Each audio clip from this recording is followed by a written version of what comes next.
السلام علیکم، کیسے ہیں آپ سب؟ آج کا ہمارا ٹاپک ہے نبی پاک صلی اللہ علیہ وآلہ وسلم کی حضرت امام حسین رضی اللہ عنہ سے محبت۔ تو چلیے ویڈیو سٹارٹ کرتے ہیں۔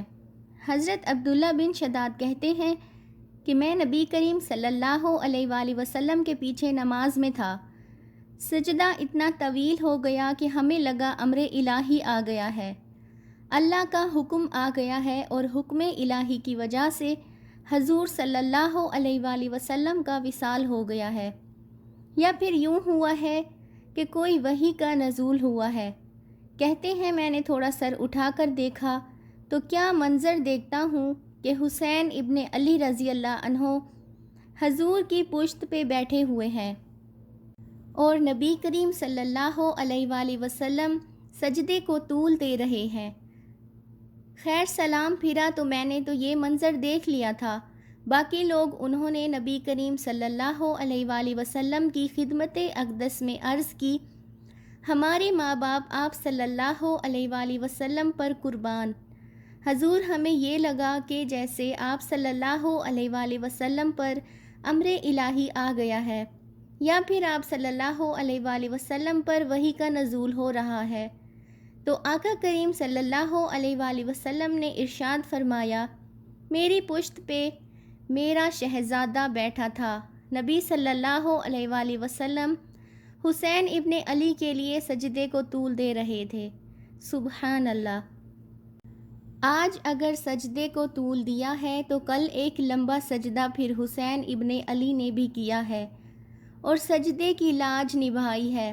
جب حضرت امام حسین کا سر انور دست قاتل نے کاٹا تو اس وقت سر کہاں تھا؟ سجدے میں جھکا ہوا تھا۔ سجدے میں سر انور تن نور سے جدا کیا گیا۔ نبی پاک صلی اللہ علیہ وآلہ وسلم عرفات کے میدان میں کھڑے ہیں تو کسی نے آ کے کہا، اے اللہ کے محبوب، فلاں شخص فلاں آدمی لبیک لبیک پکارتا ہوا حج کرنے آ رہا تھا، اونٹ سے گرا ہے، گردن کی ہڈی ٹوٹ گئی ہے، موت واقع ہو گئی ہے، کیا کیا جائے؟ فرمایا گیا اسے احرام میں ہی کفن دیا جائے، جنازہ پڑھو اور اس کی تدفین کرو۔ اور پھر آپ صلی اللہ علیہ وآلہ وسلم نے ارشاد فرمایا، قیامت کے دن جب قبر سے اٹھایا جائے گا اور جس کے لبوں پہ لبیک اللہم لبیک کی صدائیں ہوں گی، یہ تلبیہ پڑھتے ہوئے اٹھے گا، کیونکہ جس حالت میں موت آتی ہے اسی حالت کے اندر وہ اٹھایا جاتا ہے۔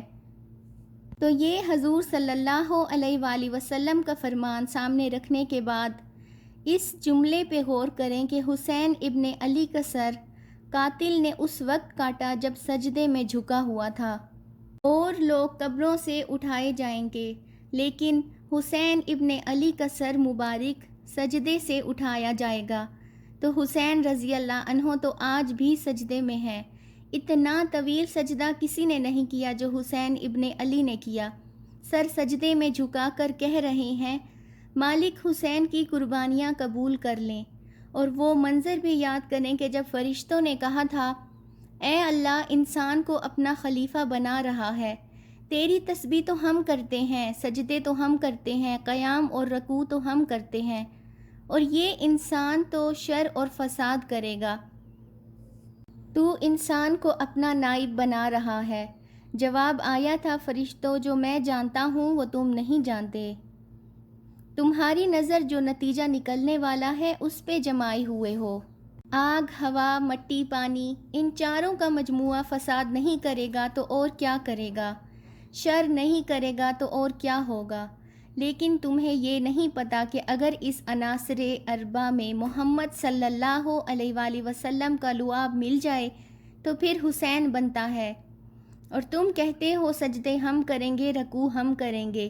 کربلا کے دن اللہ نے فرشتوں سے کہا ہوگا، ذرا جھانک کر حسین کے سجدے کی ادا کو تو دیکھو، اور لاؤ سارے سجدے اور حسین ابن علی کے سجدے کو دیکھو۔